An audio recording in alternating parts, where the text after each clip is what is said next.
தெரிவித்துக் கொள்ள கடமைப்பட்டிருக்கிறேன். நமது தலைமை அலுவலகத்திற்கு திரு இளையராஜா யுவராஜ் ஜனார்தனன் அவர்கள் நேரடியாக வந்து இது மாதிரி ஒரு போராட்டத்தை நாங்கள் நடத்த இருக்கிறோம். தேசிய முற்போக்கு திராவிட கழகத்தின் சார்பாக நீங்கள் வந்து எங்களுக்கு ஆதரவு தர வேண்டும் என்று சொன்ன உடனேயே உறுதியாக அந்த ஆர்ப்பாட்டத்திற்கு நான் வந்து கலந்து கொள்வேன். ஏனென்றால் தேசிய முற்போக்கு திராவிட கழகத்தை பொறுத்த வரைக்கும் கேப்டன் அவர்கள் சொன்னதுதான், இந்த கட்சி என்றைக்கும் ஏழைகளுக்கும் உறுதுணையாக இருக்கின்ற கட்சி தான் என்பதில் எந்த மாற்று கருத்தும் யாருக்கும் எப்பொழுதும் வேண்டாம் என்பதை உறுதியாக இன்னைக்கு நான் தெரிவிச்சுக்கிறேன். சிம்பாலிக்கா உங்களுக்கு ஒரு அடையாளமாக தொழிலாளர்களின் கலரான அதே காக்கி டிரெஸ்ல தான் இன்னைக்கு வந்து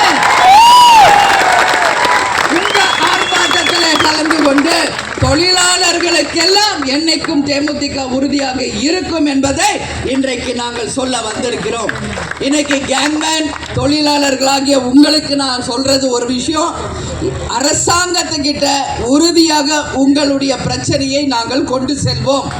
இன்னைக்கு வந்தோம், இந்த ஆர்ப்பாட்டத்தில் கலந்து கொண்டோம், உங்களுக்கு ஆதரவு தெரிவித்தோம் என்பது மட்டும் கிடையாது. உறுதியாக இப்போ தலைமை கழகத்துக்கு இந்த முடிச்சோன்னு ஆஃபீஸ்க்கு தான் போவேன். முதலமைச்சருக்கு தேசிய உங்கள் கோரிக்கைகளை நிச்சயமாக எழுதி முதலமைச்சருடைய கவனத்திற்கு நாங்கள் கொண்டு செல்வோம் என்பதை உங்களுக்கு முதல் உறுதியாக இந்த நேரத்தில் சொல்றேன். இன்னைக்கு கேப்டன் வந்து பாத்தீங்கன்னா, படித்த படிக்காத இளைஞர்களுக்கு வேலை வாய்ப்பை உருவாக்குவேன் என்று சொன்ன ஒரு தலைவர். படித்தவர்கள் இருக்காங்க, படிக்காதவங்க இருக்காங்க. அப்ப படிக்காதவர்களுக்கு இங்க என்ன வேலை இருக்கு? அப்ப படிக்காதவங்க அப்படியே விட்டுற முடியுமா? ஏன் அவங்க நம்ம தமிழ் சொந்தம் இல்லையா? நம்ம தொப்புள் படி உறவு இல்லையா? அதனாலதான் தலைவர் சொன்னாரு, படித்த படிக்காத இளைஞர்களுக்கு வேலை வாய்ப்பை உருவாக்குவோம் என்று. எப்ப சொன்னார்? 2006 முதல் தேர்தலிலே, முதல் தேர்தல் அறிக்கையிலே சொன்ன ஒரு தலைவர் கேப்டன் அவர்கள். இன்னைக்கு படிக்காதவர்கள் ஏராளமான இளைஞர்கள் இருக்காங்க. இன்னைக்கு விவசாயம் நெசவு என்று ஒரு பக்கம் இருந்தாலும், இன்னைக்கு மின்சாரத்துறையில படிக்காத இளைஞர்களுக்கு வேலை வாய்ப்பை உருவாக்குவதுதான் இந்த கேங்மேன் தொழிலாளர்.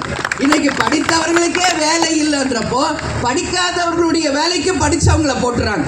இன்னைக்கு கிராஜுவேட்ஸ் பிஎஸ்சி எம்ஏ பிஏ எல்லாம் படிச்சவங்களையெல்லாம் இன்னைக்கு கேங்மேன் தொழிலுக்கு கொண்டு வந்துட்டா, அப்ப படிக்காத தொழிலாளர்களுக்கு என்ன வேலை வாய்ப்புங்க இருக்கு? இன்னைக்கு பார்த்தோம்னா வயர்மேன், அதே மாதிரி ரீடிங் எடுக்கிறது, இது எல்லாமே வந்து படித்தவங்களுக்கு கொடுத்தீங்கன்னா அப்போ படிக்காதவர்களுக்கு இங்கே என்ன வேலை வாய்ப்பு இருக்கு? அது மட்டும் கிடையாது, ஒரு மாவட்டத்தில் இன்னைக்கு தொழிலாளர்களாக இருப்பவர்களுக்கு அந்த மாவட்டத்திலேயே அந்த வேலை வாய்ப்பை இந்த அரசாங்கம் உறுதியாக தர வேண்டும்.